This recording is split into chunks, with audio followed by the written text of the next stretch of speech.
G'day, it's Catch, here to talk to you today about installing sidewalls on your utility trailer. What I've done, and I'm going to save you as all my videos will be, I will save you the footage of me sawing, cutting, and drilling to simply walk you through what I did so you can consider these tips in your next project.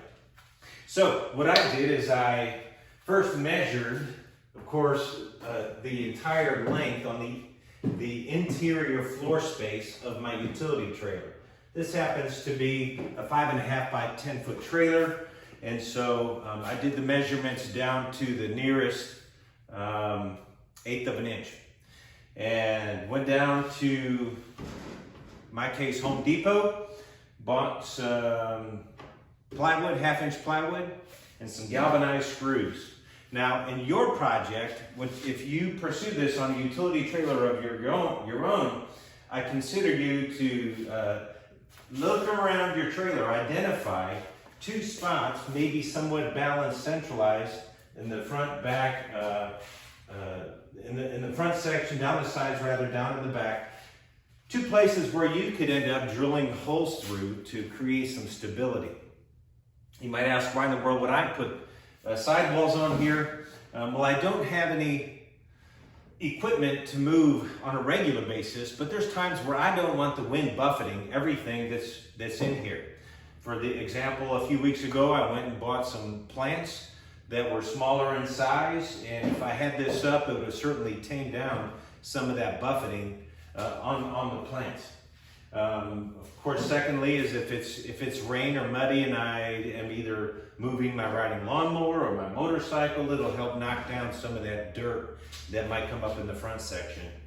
And then really, my real reason for installing these was that I needed something to get sand back and forth. I plan on putting sand in my yard this summer. I've got about 1 acre of land, and so I've got a lot of work to do.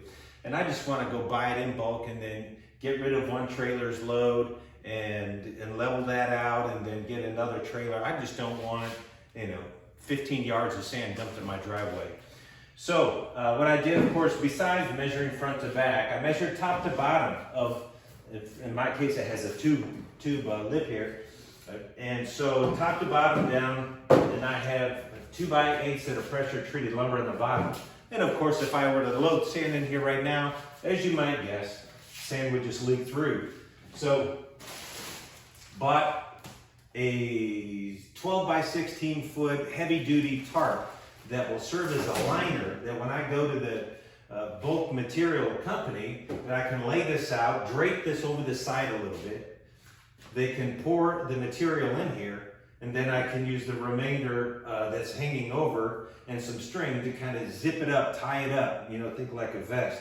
And that will help minimize any movement, wind impact, or anything as I move in the material from there to my house. So after I did that, as I mentioned, as I got a drill bit that will drill through steel and galvanized bolts. Everything's galvanized because this may spend a little time getting wet as I'm using it. And I'm going to zoom in here and show you some considerations that I had to do in terms of the tailgate. But before I zoom in here, let me just kind of tell you this. So the idea is the front piece will run the entire width, side to side. And behind that front piece, and in front of this back piece are these pieces. And once I had the measurements, as you might go, guess Home Depot offers a service where they will cut your stuff right there on site. Certainly makes it easier for transporting if you don't have those tools at your house. So I had them pre-cut everything and just brought the extra wood material home. But let me zoom into the back portion here and tell you some considerations that I had to make. So what I did, of course, is the screws come through holes that, I drilled from the outside in so I wouldn't go from inside out and end up drilling through a screen portion. But I had to, it's on both sides. but I had to identify the latch points for the gate and break out the jigsaw, and of course using my pencil and of course a tape ruler, pretty simple stuff here, ended up cutting around that. Likewise, part of my calculation, because a lot of times gates will sit back behind this the frame, is I had a choice to either to cut around the hinges or just let this sit on top of the hinges. And since I thought about what I would be using it for, and these of course none of it has Loctite on it, so at any point I can remove any and all of these walls in probably a 5-minute stretch and be done. But I decided to let them sit on top of the hinges because most of it's going to be material.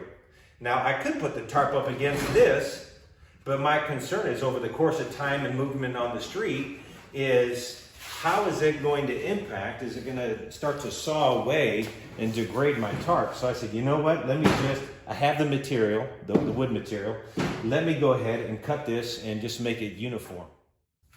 All right, well that about wraps up this project. I just wanted to take some time to tell you about what I did in terms of factors to put together this removable sidewall for my utility trailer. Please feel free to use any ideas that you like in your own project. This is Catch here. Thanks for this talk. And if you like what you see, go ahead and hit subscribe because you'll see more DIY projects as I add them up to the page. Have a good day.